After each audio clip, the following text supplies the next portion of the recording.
Sister, இப்போ நம்ம செய்ய போகிறது வந்து ரவை அடை. அதுக்கு தேவையான பொருட்கள் என்னென்னா, 1/4 கிலோ ரவை எடுத்திருக்கேன் நான். அதை வந்து நீங்கள் ஊற வச்சுக்கணும் ஒரு 1/2 அன் ஹவர் முன்னாடி. வெங்காயம் ஒரு 2 வெங்காயமோ 3 வெங்காயமோ உங்கள் இஷ்டம். தேவையான அளவு வெங்காயம் கட் பண்ணிக்கணும். அடுத்து கருவேப்பிலையை பொடியை கட் பண்ணி வச்சுக்கணும். பச்சை மிளகாய் 2 பச்சை மிளகாய், உப்பு தேவையான அளவு, தேங்காய் பத்தை வந்து ஒரு 2 சில், அதையும் பொடிசாக கட் பண்ணிக்கோங்க. அப்புறம் சுடுறதுக்கு தேவையான எண்ணெய். இதை எப்படி செய்கிறதுன்னு இப்போ பார்க்கலாம். இப்போ இந்த ரவையில் நம்ம ஒவ்வொரு பொருளாக சேர்த்துக்கலாம். தண்ணி எப்படி உங்களுக்கு அதிகமாக இருந்துச்சுன்னா தண்ணியை நீங்கள் வடிகட்டிக்கலாம். இப்போ இந்த பதத்துக்கு இருந்தால் போதும். ஏன்னா நீங்கள் வெங்காயம், தேங்காய், கருவேப்பிலை இதெல்லாம் போட்டு பிசையும் போது கரெக்டாக இருக்கும். இப்போ இந்த அளவு கரெக்டாக இருக்கும். இப்போ நறுக்கி வச்ச வெங்காயம்,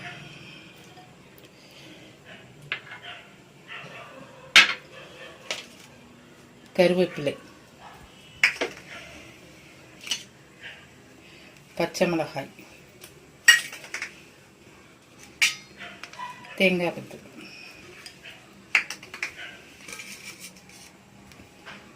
தேவையான அளவு உப்பு.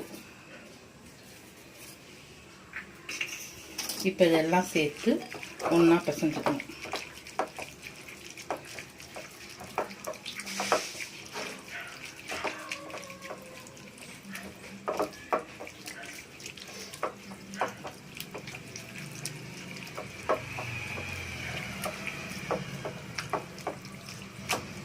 இப்போ இந்த பதத்துக்கு வரும். அப்போ நீங்கள் தட்டும் போது கரெக்டாக இருக்கும்.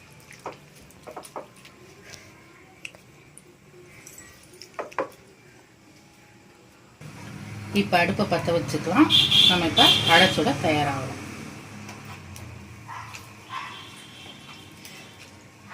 அதுக்கு அது ஒட்டாமல் இருக்கிறதுக்காக ஒரு ஸ்பூன் எண்ணெய் விட்டுக்கலாம்.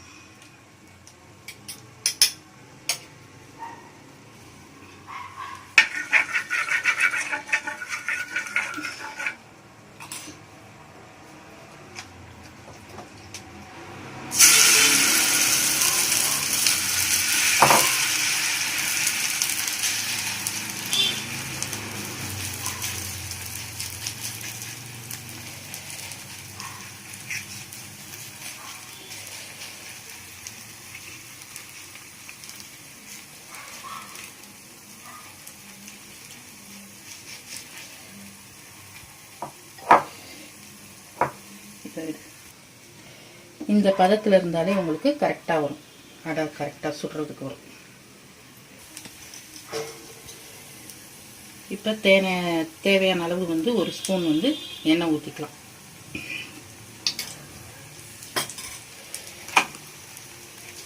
இது ஒரு 2 நிமிஷம் வேகட்டும்.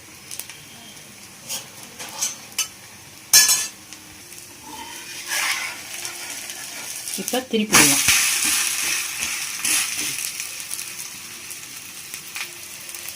திருப்பி விட்டு பின்னாடி நல்லா வேகணும். வெந்த பிறகு கொஞ்சம் முருக விடணும். இப்போ முருகுனா உங்களுக்கு ரவை அடை வந்து ருசியாக இருக்கும்.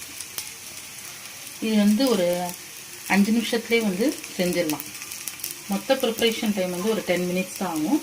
உங்களுக்கு ஈவினிங் வந்து ஈஸியான டிஷ்ஷாக இருக்கும். ஸ்நாக்ஸ் ஐட்டமாக நீங்கள் நல்லா பயன்படுத்திக்கலாம்.